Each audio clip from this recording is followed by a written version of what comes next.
ఇటువంటి పేరు వచ్చింది. సిబిఐ ఎంక్వైరీ దాకా తనను ఇబ్బంది పెట్టుతున్నారంటే దానికి కారణం ముమ్మాటికి హరీష్ రావు, సంతోష్ రావుల అవినీతే అంటూ చాలా విస్పష్టంగా విమర్శలు చేశారు ఎమ్మెల్సీ కవిత.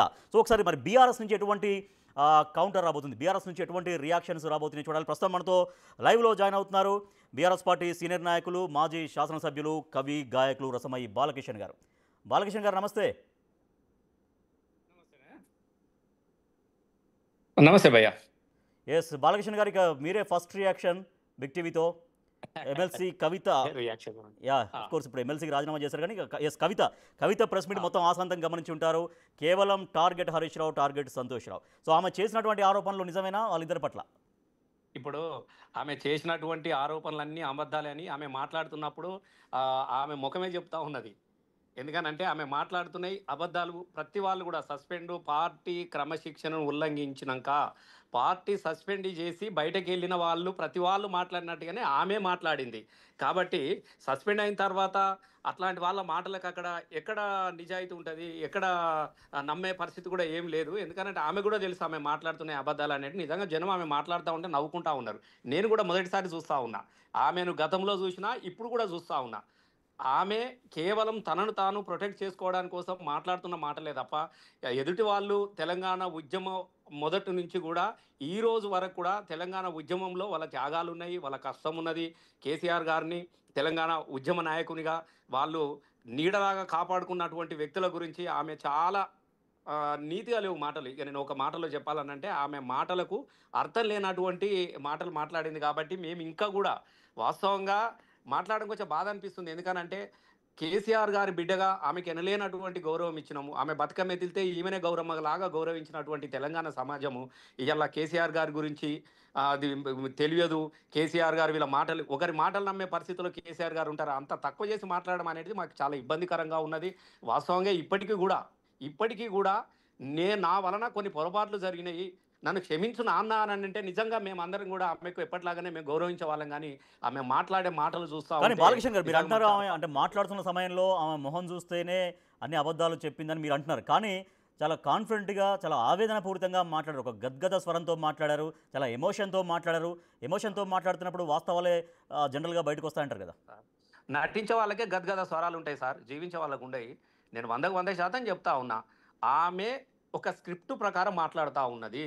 ఆమె నిన్న సస్పెండ్ అయిన తర్వాత ముందే మాట్లాడాలి. మన అసెంబ్లీలో నేను ఒకటే అడుగుతా ఉన్నా, అసెంబ్లీలో కాళేశ్వరం మీద జరుగుతున్నటువంటి చర్చను తిప్పికొట్టినటువంటి హరీష్ రావు గారి గురించి తెలంగాణ సమాజం కానీ తెలంగాణ ప్రజలు కానీ చాలా నిజాలు మాట్లాడిండు, చాలా గొప్పగా మాట్లాడిండు, వాళ్ళు చెప్తున్నటువంటి అబద్ధాలకు గివి నిజాలను మాట్లాడిండు అనేది చర్చ జరుగుతున్నటువంటి సమయంలో ఆమెను ఎవరు ఇక్కడికి తీసుకొచ్చి అదే రోజు మాట్లాడిపించి ఆ చర్చను పక్కతవ్వ పట్టించేసి ఇలా మనల్ని నమ్మే పరిస్థితి లేదు కాబట్టి, కాంగ్రెస్ నమ్మే పరిస్థితి లేదు కాబట్టి అన్నటువంటి ఉద్దేశంతోనే నేను 100% చెప్తా ఉన్నా, ఆ స్క్రిప్ట్ ఆమెది కాదు. మేము మళ్ళీ చెప్తా ఉన్నాం, ఆమె స్క్రిప్ట్ ఎట్లా ఉంటుందో తెలుసు. ఎందుకంటే చిన్నప్పటి నుంచి ఎవరో చెబితే, ఎవరో మాట్లాడమని చెప్తే, ఎవరో స్క్రిప్ట్ ఇస్తే మాట్లాడేటువంటి వ్యక్తిత్వం కవిత గారదా మీకు కూడా తెలుసు 100%. ఇప్పుడు గతంలో కవిత కాదు కదా, నిజంగా గతంలో ఉన్నప్పుడు ఉన్నటువంటి కవితమ్మను మేమందరం కూడా సొంత తోబుట్టులాగానే మేము భావించుకున్నాం. కానీ ఇటీవల ఆమె చేస్తున్నటువంటి పరిణామాలు కావచ్చు, ఆమె మాట్లాడుతున్నటువంటి తీరు కావచ్చు, పార్టీ అధికారం కోల్పోయిన తర్వాత ఆమెలో చాలా మార్పులు వచ్చినాయి.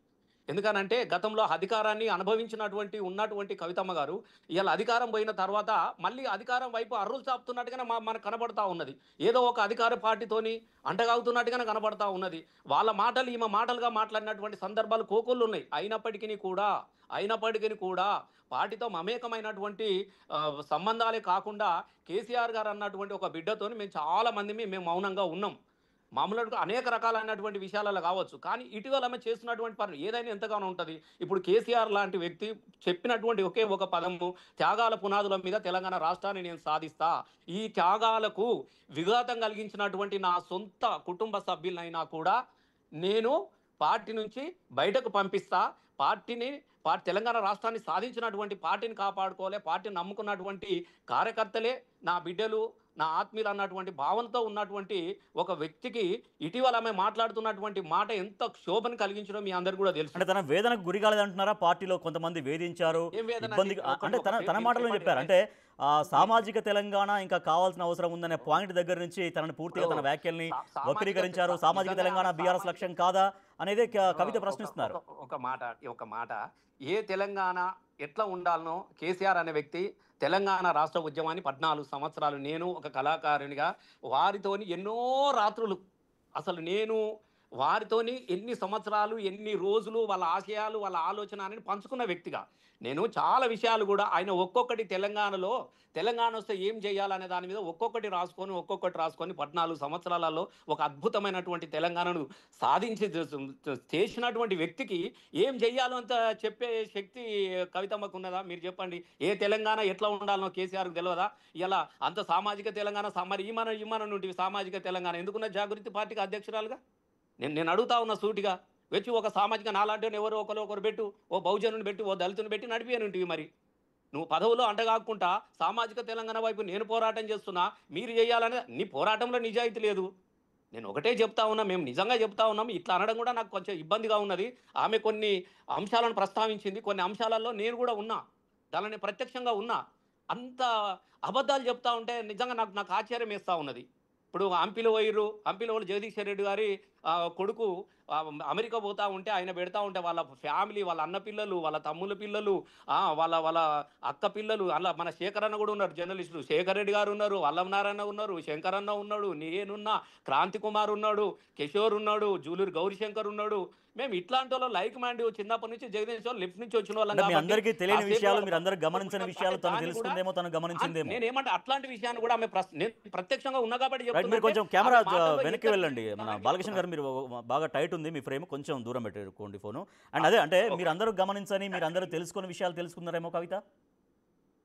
ఇప్పుడు ఏమీ తెలుసుకోలేదండి. నేను ఒకటే చెప్తా ఉన్నా, ఆమె వెనుక ఇవాళ మళ్ళీ తెలంగాణలో కేసీఆర్ను కోరుకుంటా ఉన్నారు. తెలంగాణ రాష్ట్రంలో ప్రొద్దున లేసించి అలా ప్రజాక్షేత్రంలో ఒక కురుక్షేత్ర యుద్ధంలో కృష్ణుడు అర్జునుడు ఏవైతే కురుక్షేత్రంలో దూరి ఎట్లయితే యుద్ధం చేసిరో, ఇలా ప్రజాక్షేత్రంలో ఇలా అటువైపు నిలబడ్డటువంటి కాంగ్రెస్ పార్టీ విధి విధానాలను కావచ్చు వాటిని ఎండగడుతూ ప్రజలు ఏదైతే కోరుకుంటా ఉన్నారో, ప్రజలు దేనికైతే ఆరాట పడుతూ ఉన్నారో వాళ్ళ సమస్యలకు ఓదార్పుగా నిలబడ్డారు. కాబట్టి ఇలా కేటీఆర్ హరీష్ అన్న మధ్యన ఒక విఘాతం కలిగించాలి, వాళ్ళిద్దరిని ఏ రకమైనటువంటి మనస్పర్ధలు కలిగించాలన్నటువంటి అక్కస్తో మాట్లాడుతున్న మాటలే తప్ప నిజంగా దానిలో ఏమైనా నిజాయితీ ఉన్నదండి? సో దానికి ప్రయోజనం ఏంటి? ఇప్పుడు సొంత కుటుంబమే కదా, ఇప్పుడు కేటీఆర్ అన్న సొంత కుటుంబమే, హరీష్ అన్న సొంత కుటుంబమే. ఇప్పుడు వాళ్ళ కుటుంబంలో వాళ్ళకి తను గ్యాప్స్ పెంచడం వల్ల ఆమెకు వచ్చిన ఉపయోగం ఏంటి? ఆమె ఉపయోగం ఏముంది అనేది ఆమెనే అడగాలి. ఇట్లా మాట్లాడుతున్నా కదా, మరి ఇన్ని రోజులు మాట్లాడలే కదా, ఆమె కూడా ఉన్నది కదా ఇన్ని రోజులు. బాలకృష్ణ గారు ఇందాక హంపి గురించి మీరు ప్రస్తావించారు, అదే ప్రెస్ మీట్ లో కూడా కవిత గారు అదే మాట్లాడారు. అసలు హంపి ఎపిసోడ్ ఏంటి, హంపికి హరీష్ రావు అంటే అసలు ఏం జరిగింది, ఆ హంపి టాపిక్ ని అక్కడ కవిత మాట్లాడాల్సినటువంటి అవసరం ఏమంటున్నా ఇప్పుడు ఆమెకు ఉన్నటువంటి అవగాహన అట్లాంటిది. హంపిదేంది, జగదీష్ అన్న కొడుకు అమెరికాకి వెళ్తున్న సందర్భంలో వాడిని బర్త్డే చేసిరు. పిల్లోడు, వాడు చిన్నోడు, వాడు బుడ్డ పిల్ల అన్నప్పుడు మేము ఎత్తుకున్నాం. పొడిసేటి పొద్దులే ఎలమంది అనగానే ఇట్లా పాట పాడితే తప్ప అన్నం తినటువంటి పిల్లగాడు. వాడు పెరిగి పెద్ద అయిపోయాడు. గ్రాడ్యుయేషన్కి పోతా ఉంటే హరీష్ అన్న, మన జగదీష్ అన్న ఆయనకు దగ్గర వాళ్ళం, మేము చిన్నప్పటి నుంచి కలిసి ఉన్నోళ్ళం కదా. అల్లం నారాయణ ఉన్నాడు, కట్ట శేఖర్ అన్న ఉన్నాడు, జూలూరు గౌరీశంకర్ ఉన్నాడు, ఎన్ శంకర్ ఉన్నాడు, నేను, క్రాంతి, కిషోర్ మాత్రమే ఎమ్మెల్యేలం. చిరమతి నల్గొండకు సంబంధించిన వాళ్ళు 5-6 పిలుచుకొని వాళ్ళ అక్కలు, వాళ్ళ చెల్లెళ్ళు, వాళ్ళ పిల్లలు, ఆయన ఏదో అంపిలు అందరికీ డిన్నర్ పార్టీ పెడితే మీరు అందరు రండి, చిన్నప్పటి నుంచి వీడు మీ పాటలు విన్నాడు కదా అంటే మేము వెళ్ళినాము. వెళ్ళిన దాన్ని ఆమె తీసుకొని వచ్చి దాన్ని ఎట్లా మాట్లాడుతూ ఉన్నది, అక్కడేదో కుట్ర. ఎవరు కుట్ర చేస్తారు? జగదీష్ అన్న వాళ్ళ అన్న పిల్లలు ఉన్నారు, వాళ్ళ వదినలు ఉన్నారు, అన్న వాళ్ళ అక్కలు ఉన్నారు, చెల్లెళ్ళు ఉన్నారు. గీళ్ళ అండి పార్టీని మాట్లాడితే ఇప్పుడు ఆమె కూడా తెలియాలిగా. అంటే ఆ విషయాన్ని మాట్లాడింది కాబట్టి ఆమె మాట్లాడుతున్న మాటలు ఎంత నిజాయితీ ఉందా అనేది నేను అర్థం చేసుకోగలను. ఇప్పుడు చాలా వరకు పార్టీ నాయకులకు, పార్టీ కార్యకర్తలకు మీ అందరికీ చాలా వరకు తెలియదు, ఇంకా చాలా జరిగాయి పార్టీలో అని చెప్తున్నారు. అంటే జనరల్గా కవిత గారికి ఉండే అడ్వాంటేజ్ ఏంటంటే ఫ్యామిలీ మెంబర్, సొంత కుమార్తె కేసీఆర్ గారికి, తర్వాత కేటీఆర్ గారికి సొంత సోదరి, కాబట్టి నిజంగానే ఆమెకు అడ్వాంటేజ్ ఎక్కువ ఉండొచ్చేమో. అంటే నిజంగా ఎగ్జాక్ట్గా ఇంట్లో ఏం జరుగుతుంది? మేము ఒక్కటి చెప్తా ఉన్నాము, వ్యక్తిగతంగా కేసీఆర్ గారిని ఎంత గొప్పగా రెస్పెక్ట్ చేస్తాం. ఎందుకు? తెలంగాణ తీసుకొచ్చినాడు కాబట్టి. వాళ్ళ పిల్లల్ని కూడా అంతే గొప్పగా మేము రెస్పెక్ట్ ఆనర్ చేస్తాం. మేము చాలా మంది కూడా ఇప్పుడు మీరు వినండి, ఆమెను ఎంపీగా చేసినప్పుడు, అన్నని ఎమ్మెల్యేగా చేసినప్పుడు కూడా కష్టపడ్డ వాళ్ళు కూడా అరే సార్ కదా, అని చెప్పేసి ఆమె గొప్ప అవకాశం ఇచ్చింది కదా, ఎంపీకి ఇచ్చినాడు, గెలిపించినాడు. తర్వాత ఆమె చేసుకున్న స్వయం కృపరాలతో మేమందరం 2 సార్లు మేము గెలిచామండి. మరి ఆమె ఎందుకు గెలవలేదు? మీరు ఒక్కటి ఆలోచన చేయండి. మేమందరం గెలిచినాం కదా, మళ్ళీ 2, 2 సార్లు భారీ భారీ మెజార్టీతో గెలిచినాం. ఆమె ఎందుకు గెలవలేదు? సో తన ఓటమికి పార్టీలో నేనేమంటున్నానంటే కొంతమంది పనిచేశారు, కొంతమంది అంటే ఎవ్వరు ఓటమి కాదు, కోసమే ఆమెనే కారణం. పనిచేశారు, తనను ఆమె ఓడించాలనే ఆ చూశారు. అప్పటి నుంచే కుట్రలు నేను కొనసాగినాయనేది. నే ఆమె ఓటమికి ఆమెనే కారణము. ఆమె వైఖరి మేము చెప్పాల్సిన అవసరం లేదు. మీరు నిజామాబాద్ పోయి అడగండి. నిజామాబాద్ వెళ్లి ఏ ఒక్కరైనా కదిలించండి ఏం మాట్లాడతారో ఆమె గురించి. అయినప్పటికీ కూడా మా సారు బిడ్డ ఆమె వస్తే దండం పెట్టిరండి. ఏం తక్కువ చెప్పండి ఈ టైంలో లేని అన్ని ఉన్నాయన్నట్టుగా మాట్లాడిచి పార్టీని ఒక విచ్ఛిన్నం చేసే కుట్రలో మాట్లాడుతున్నటువంటి మాటలకు మేము చాలా బాధపడతా ఉన్నాం. నిజంగా చెప్తా ఉన్నాం. ఇలా హరీష్ అన్న లాంటి వ్యక్తి గురించి ఆమె మాట్లాడినటువంటి నీచమైన మాటలు చాలా మంది రగిలిపోతా ఉన్నారు. సంతోష్ బాబు గురించి మాట్లాడినటువంటి మాటల గురించి చాలా మంది రగిలిపోతా ఉన్నారు. నేను ఒకటే చెప్తా ఉన్నాను. మీరు ఎట్లా మాట్లాడతారండి? మీ దగ్గర ఏం ఆధారాలు ఉన్నాయి చెప్పండి. ఏ ఆధారాలు లేనిది, ఏ ఆధారం లేకుండా ఇలా పార్టీని ఇప్పుడున్నటువంటి పరిస్థితుల్లో ఇలా ఒక్కొక్కటి మళ్ళీ తెలంగాణ ఉద్యమంలో రాష్ట్రాన్ని ఏ విధంగా సాధించుకున్నామో అబద్ధాలతోని గద్దెనెక్కినటువంటి కాంగ్రెస్ పార్టీ వలన ప్రజలందరూ ఇలా అన్నమో రామచంద్ర అంటే యూరియా కోసం ఎక్కడో అక్కడ సొమ్మసిల్లిపోతా ఉంటే వాళ్ళకు ఓదార్పునియాల్సినటువంటి సమయంలో ఇవాళ నువ్వు పార్టీలో ఉన్నటువంటి వాళ్ళ గురించి హరీష్ అన్న గురించి కానీ రామన్న మధ్యన మాట్లాడాల్సినటువంటి మాటలేనా అవి? రైట్. అయితే రామన్న బాలకృష్ణ గారు అంటే అమాయకుడా? ఎవరైనా కేటీఆర్ గురించి ఎక్కడ తెలుసుకోలేని పరిస్థితిలో మాట్లాడలేదు. ఉన్నాడా? కేటీఆర్ పైన ఎటువంటి విమర్శలు చేయలేదు, పార్టీ అదే అధినాయకుడు కేటీఆర్ కేసీఆర్ పైన గారి విమర్శలు గురించి చేయలేదు. విమర్శ మీరు కాదు. జాగ్రత్తగా మీరు ఒకటి ఉండండి నాన్న, గుర్తుపెట్టుకోండి. మీరు జాగ్రత్తగా ఉండండి అవసరం అన్నయ్య, పార్టీని ఇప్పుడు హస్తగతం చేసుకునేటువంటి కుట్ర సాగిందనేది కవిత నాన్నకు గారు మాట్లాడిన మాట. అసలు నవ్వుకుంటా ఉన్నారు. నాన్నకు జాగ్రత్తలు చెప్పాల్సినంత స్టేజ్ లో కేసీఆర్ గారు లేరండి. బిడ్డ నువ్వు జాగ్రత్త, నువ్వు తప్పుడు పనులు చేస్తున్నావు, నువ్వు మాట్లాడాలకూడని మాటలు మాట్లాడుతా ఉన్నావు, నువ్వు ఎక్కడో చిన్నగా నీకు కొంచెం ఇబ్బంది ఏర్పడినట్టు నువ్వు ఎవరు ఊళ్ళో ఉన్నట్టున్నావు అని శుద్ధులు చెప్పే పెద్ద ఆయనకు నువ్వు జాగ్రత్త అని చెప్పేసేసి అన్న జాగ్రత్త అని అనేది కేటీఆర్ గారికి తెలియదండి? మా పార్టీ వర్కింగ్ ప్రెసిడెంట్ వారు అన్నిసార్లు గెలిచిండు, అన్నిసార్లు పార్టీ కోసం రాజీనామా చేసినోడు కేటీఆర్కి తెలియదా ఏందనేది? ఇక మీరే చెప్పాలనా? సో ఇవాళ కుట్ర జరిగింది. ఇప్పుడు హరీష్ రావు ట్రబుల్ షూటర్ కాదు, ఒక బబుల్ షూటర్.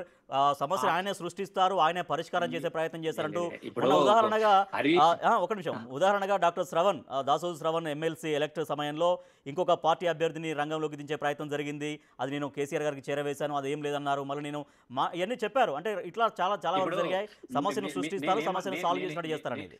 నేనేమంటున్నా, ఇప్పుడు ఆమె చెప్పిన నిజాలని మనం ఎందుకు అనుకోవాలి? అన్న బాలకృష్ణ గారు, అంటే ఆమె మనం చాలా కేవలం పదాలు కవిత చెప్పింది. గారు మాట్లాడిన నాకు మాటలు తెలుసు. మాత్రమే ఇక్కడ లేదు. ఉటంకిస్తున్నాం అంతే. మనం ఇది ఏది అయినా కేసీఆర్ తో చర్చ పెట్టకుండా, కేసీఆర్ తోని మాట్లాడకుండా ఏ ఒక్క మాటను కూడా హరీష్ అన్న ఎప్పుడూ మాట్లాడలేదు.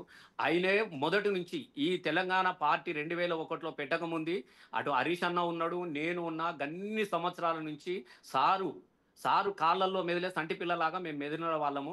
కాబట్టి హరీష్ అన్న ఏందో నాకు వ్యక్తిగతంగా నాకు తెలుసు, సార్ ఏందో తెలుసు. ఏ నిర్ణయం అయినా కూడా సారు చెబితే తప్ప, మీరు చూడండి అనేకమైనటువంటి ఇబ్బందులు వేరే వాళ్ళు ఇబ్బందులు పెట్టినప్పటికీ కూడా పార్టీని నమ్ముకున్నట్టు వ్యక్తి, పార్టీ కోసం ప్రాణమైన ఇచ్చే వ్యక్తి హరీష్ అన్న. పార్టీకి ఎప్పుడు కూడా నష్టం చేయడు. కేసీఆర్ గారు ఉన్నంత కాలం కేసీఆర్ గారు ఏది చెప్పితే కూడా అది జవదాటినటువంటి వ్యక్తి. ఎందుకనంటే కేసీఆర్ కు హరీష్ అన్న పెద్ద కొడుకు అయితే రామన్న చిన్న కొడుకు. ఆయనకు 2 కళ్ళ లాంటి బిడ్డలు వీళ్ళిద్దరు. కాబట్టి ఇక నేను ఇంతకన్నా నేను ఎక్కువ చెప్పలేను. కవితమ్మ మాట్లాడినటువంటి స్వార్థపూరితమైనటువంటి మాటలు ఇంకా కూడా అంటే పార్టీకి బాలకృష్ణ నష్టం నిజంగా చేసే అంటే విధంగా. వాళ్ళ కుటుంబంలో ఇటువంటి చెప్పండి. డిస్ప్యూట్స్ రావాలని నిజంగా ఎవరు కోరుకోరు. ఎందుకంటే వాళ్ళంతా అసోసియేషన్, వాళ్ళ బాండింగ్ అనేది చాలా గొప్పగా ఉండేది, అందరికీ తెలిసిన విషయమే. సరే, దురదృష్టవశాత్తు ఇవన్నీ వచ్చినాయి. అయితే కవిత చేసినటువంటి ఆరోపణలో చాలా ముఖ్యమైనటువంటి ఆరోపణ ఏంటంటే, ముఖ్యమంత్రి రేవంత్ రెడ్డి, హరీష్ రావు ఇద్దరు కలిసి ఢిల్లీ నుంచి ఒకే ఫ్లైట్లో చాలా వరకు కొన్ని విషయాలు, అంతర్గత విషయాలు మాట్లాడుకున్నారు.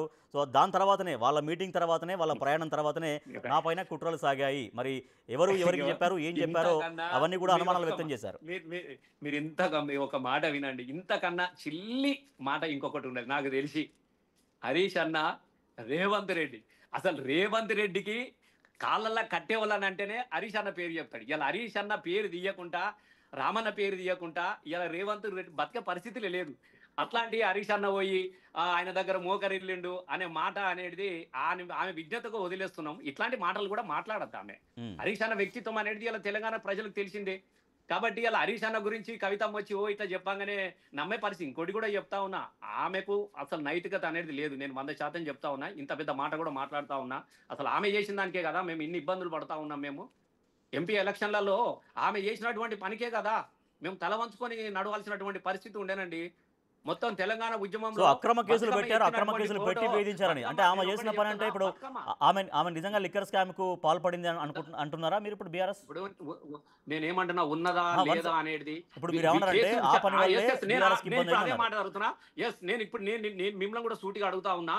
ఉన్నదా లేదా అనే ఆమె లిక్కర్ లో సంబంధం ఉందా లేదా అని అనుకుంటే, మరి కాళేశ్వర్లో అవినీతి జరిగిందా లేదా అని తేలక ముందే ఆమె ఎట్లా మాట్లాడుతున్నదండి? సో అదే అంటే హరీష్ అదే రావు ఆరోపణ మొన్న చేశారు, మళ్ళీ ఇవాళ నేను ఆరోపణ అడుగుతున్నా ఇంకా సూటిగా. ఎక్స్టెండ్ చేశారు. నేను ఎక్స్టెన్షన్ కాదు, నేను ఒకటే చెప్తా ఉన్నా. నువ్వు కాళేశ్వరం మీద అవినీతి జరిగింది, ఇన్ని కోట్లు సంపాదించడం అనుకున్నప్పుడు మరి నిన్ను కూడా అనుకోవాల్సి వస్తుంది కదా. నీకు అది మొదలే లేదు, ఇప్పుడు ఆ విచారణే లేదు, ఏది లేనే లేదు, ఏది కానే కాలేదు. నువ్వు ఇది ఎట్లా వచ్చింది, నీకు అది ఎట్లా వచ్చింది అని అంటే మాట లేదని మాట్లాడచ్చు. మేము కూడా అంటున్నాం. మరి నీకు ఇప్పుడు నీ వెనుక ఎవరు ఉన్నారో, మరి ఎన్ని వందల కోట్లు తీసుకొని నువ్వు మాట్లాడుతున్నావో మా పార్టీ విచ్ఛిన్నం చేయడానికి కోసము, మా పార్టీ మధ్యన ఒక రకమైనటువంటి వ్యక్తిగతమైనటువంటి ద్వేషాన్ని కలిగించడానికి కోసము నువ్వు మాట్లాడుతున్నావు మేము కూడా అనొచ్చు కదా. ఉమ్. అనే మాటలన్నీ ఆధారాలు లేనటువంటి మాట, నరం లేని నాలుకండి ఏదైనా మాట్లాడుతుంది. ఇప్పుడు ఆమె మాటలు చాలా వరకు నేను చెప్తా ఉన్నా. సారీ, నేను ఆమె ఏమైనా బాధపడ్డా నాకేం ఇబ్బంది ఏం లేదు, కానీ ఆమె మాట్లాడుతున్నటువంటి ఏ ఒక్క మాటలో కూడా సత్యం లేదు. అన్ని అబద్ధాలే. నేను 100% చెప్తున్నా, ప్రతిదీ అబద్ధమే. సో ఎన్నికల్లో హరీష్ నేను రావు ప్రత్యేక ఫండ్స్, మళ్ళా స్పెషల్ ఫండ్స్ పెట్టుకున్నారు. పార్టీ నుంచి వచ్చేటువంటి జనరల్గా వచ్చేటువంటి ఆ ఫండ్ కాకుండా సొంతంగా ఫండ్ ఏర్పాటు చేసుకున్నారంటే అసలు ఆ డబ్బులన్నీ నువ్వు ఎక్కడివి అనే ఒక ప్రశ్న మాట కూడా వేశారు. రమేష్ గారు, ఇప్పుడు ఒక మాట, హరీష్ అన్న ఈ ఉద్యమం బతకాలి, రేపు మళ్ళా మనం అందరు గెలవాలి అనుకున్నప్పుడు, తను మంత్రిగా పనిచేసుకున్నప్పుడు, నీకు హరీష్ అన్న విషయం మీకు మళ్ళీ చెప్తా ఉంటా. ఆయన దగ్గర రూపాయి ఉంటే కేసీఆర్ గారి మొత్తం గుణగానాలు ఎవరిలో ఉన్నాయనంటే అది హరీష్ అన్నలో కనబడుతుంది. మీరు గుర్తుపెట్టుకోండి. తను తినకపోయినా 10 మందికి అన్నం పెట్టే వ్యక్తి. నీకు ఎవరైనా ఇంటికి పోతే కూడా ఇంట్లో వర్కర్స్ లేకపోతే ఛాయ్ పెట్టి తీసుకొచ్చి తాగుమని నీళ్ళు ఇచ్చి ఛాయ్ తాగిపించేటువంటి గొప్ప మనసున్నటువంటి వ్యక్తి. నేను అట్లాంటి పరిస్థితుల్లో నాలాంటి వాళ్ళం ఉన్నామండి. నాలాంటి వాళ్ళం ఉన్నాం మేము. చిన్నప్పటి నుంచి తిరిగినాం. కళాకారులకు ఇచ్చిరు, స్టూడెంట్కి ఇచ్చిరు, అన్ని ఇచ్చిరు. అప్పుడున్నటువంటి పరిస్థితులలో అన్నా కొద్దిగా ఏమైనా పైసలు సరిపోతలే, ఏమైనా సాయం కావాలని అనుకున్నప్పుడు రూపాయి పావుల చేయడంలో తప్పే ఉన్నదండి. ఆయన వందల కోట్లు ఇచ్చిండో అదని కాదు. దగ్గర వాళ్ళకి ఎవరు, ఇప్పుడు నేనే ఉన్నాను. అన్న నాకు ఏదైనా కావాలంటే నేను అన్నని అడుగుతా. కేటీఆర్ని కూడా అడుగుకుంటా. నేను అన్న నాకు కొన్ని పైసలు అవసరం ఉన్నాయి, ఖర్చు లేవంట, ఇస్తారు నాకు. నాలాంటి వాళ్ళు కొంతమంది ఉంటారు. ఇప్పుడు దానికి పట్టుకొని నువ్వు పార్టీని ఏం అవసరం అండి? మీరు గుర్తుపెట్టుకోండి. పార్టీ మీరు కేటీఆర్ ఏందో హరీష్ అన్నకు తెలుసు, హరీష్ అన్న ఏందో కేటీఆర్ తెలుసు. హరీష్ అన్నకు మంత్రి పదవి వచ్చే వరకు కూడా నేను ప్రమాణ స్వీకారం చేయ, నాకు అవసరం లేదన్నటువంటి వ్యక్తి. వాళ్ళిద్దరి మధ్యన అట్లాంటి బాండింగ్ ఉంటది. ఒకరి గురించి ఒకరికి బాగా తెలిసినటువంటి వాళ్ళు. అట్లాంటి వ్యక్తుల మధ్యన కూడా ఆమె మాట్లాడుతున్నటువంటి మాటలు ఎంత ఇబ్బందికరంగా ఉన్నాయి మీరు చెప్పండి. ఎస్, ఇప్పుడు సంతోష్ విషయంలో కూడా మాజీ రాజ్యసభ సభ్యులు జోగినపల్లి సంతోష్ కుమార్ విషయంలో కూడా ఒక చెవిలో జోరీగా చెప్పులో రాయి లాంటి వ్యక్తి అంటూ అభివర్ణించారు. అంటే ఇదంతా ఎప్పుడు మాట్లాడాలి? మరి పోయి చెప్పనుంటివి, ఇట్లా అని చెప్పనుంటివి. ఇప్పుడు ఇవాళ నీకు బాధ కలిగింది, ఇవాళ నువ్వు బహిష్కృతురాలు అయినవు కాబట్టి ఆయన అట్లాంటి వాళ్ళు, ఈయన ఇట్లాంటి వాళ్ళు మస్తు మంది అంటారండి.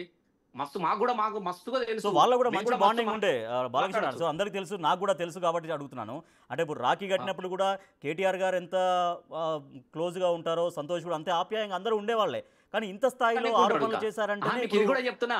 కేటీఆర్ అన్న కన్నా కూడా సంతోష్ కవితమ్మ మధ్యనే ఎక్కువ బాండింగ్ ఉంటుంది. అవును, ఎస్, ఎక్కువ ఆత్మీయతలు ఉంటాయి. ఎందుకంటే కేటీఆర్ అన్న ఒక రకమైన ఉంటది, సంతోష్ బాబుతోని కూడా అట్లే ఉంటది. ఆమెను ఎవరు అట్లా పరాయిగా చూడలే. ఆమె మాట్లాడుతున్న మాటలు చాలా ఇబ్బందికరంగా ఉన్నది. ఒకసారి ఆమె మాటలు మళ్ళీ ఒకసారి చూసుకుంటే, యూట్యూబ్లో ఇట్లా చూసుకుంటే తెలుస్తుంది. చాలా తప్పు మాట్లాడింది అండి. నేను నిజంగా చెప్తా ఉన్నా, మొదటిసారి మాట్లాడుతా ఉన్నా. నేను ఎప్పుడు కూడా ఎవరి గురించి, వ్యక్తుల గురించి మాట్లాడలే. కానీ ఇవాళ ఆ కుటుంబాన్ని విచ్ఛిన్నం చేయాలి, ఈ పార్టీని సర్వనాశనం చేయాలి, వ్యక్తుల మధ్యన ద్వేషాన్ని పెంచాలన్నటువంటి ఒక విషం చిమ్మే మాటలే తప్ప ఆమె మాట్లాడింది ఏ ఒక్కడి దానిలో కూడా సత్యం లేదు. నేను మళ్ళీ చెప్తా ఉన్నా. అంటే బాలకృష్ణ గారు, అంటే ఇప్పుడు మాట్లాడిన వ్యాఖ్యలు, కవిత చేసినటువంటి వ్యాఖ్యలు కేవలం రాజకీయ పరంగా, కుటుంబ పరంగా కూడా చాలా ఎఫెక్ట్ చూపించే ప్రమాదం లేదా? ఫ్యామిలీ పరంగా ఇప్పుడు డైరెక్ట్ సంతోష్నే అన్నారు అంటే సంతోష్ కుటుంబ సభ్యులు కూడా హట్ అవుతారు. తర్వాత హరీష్ రావు అన్నారు, ఆయన కూడా, వాళ్ళ కుటుంబ సభ్యులు కూడా హట్ అవుతారు. ఇవన్నీ జనరల్ గా వాళ్ళ ఫ్యామిలీలో నిజాలు అనుకున్నప్పుడు ఎవరైనా బాధపడతారు. ఆమె చెప్పేటి అన్ని అబద్ధాలు అనుకున్నప్పుడు ఎవరెందుకు బాధపడతారు? సంతోష్ బాబు ఏందో అందరికి తెలియదా? సంతోష్ బాబు అన్న నిన్నయాలు వచ్చినోడా చెప్పు. ఎన్ని త్యాగం చేసిండు చెప్పు. కుటుంబాన్ని త్యాగం చేసుకున్నాడు కేసీఆర్ కోసం. మరి ఈమె ఏడున్నా చెప్పు. నేను అడుగుతా ఉన్నా. పొద్దున లేస్తే రాత్రి ఎగిలి వారంగా సార్ లేవక ముందు పోతే సార్ పడుకున్న తర్వాత అర్ధరాత్రి వరకు కూడా దర్వాజా కాడ ఇట్లా మన పెద్దమ్మ ముందు పోతరాజు నిలబడ్డట్టు నిలబడతాడండి. ఎవరు చేసినండి? ఇలా సంతోష్ బాబు గురించి చాలా మాట్లాడుతూ ఉంటారు. ఎవరు చేసింది చెప్పు సేవ? ఆయన సో నేరెళ్ల ఘటన చెడుగున్న గురించి కూడా పని మాట్లాడారు నవీన్ చేసిరా? బాలకృష్ణ గారు.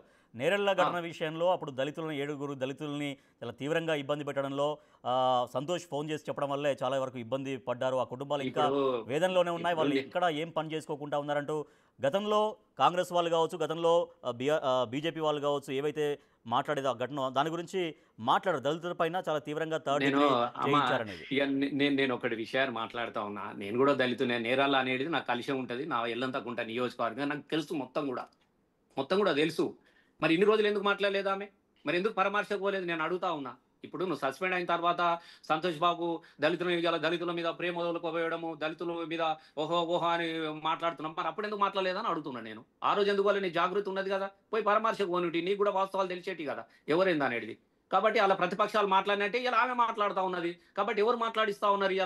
ఇలా నేరాల సంఘటన తర్వాత ఏంది అనేది మొత్తం తెలిసిపోయినది, అందరికి కూడా తెలుసు. మరి ఇప్పుడు ఎందుకు ఇప్పుడు అంటున్నాం అంటే ఏంది? దీని వెనుక ఉన్నటువంటి మతలబ్ ఏంది?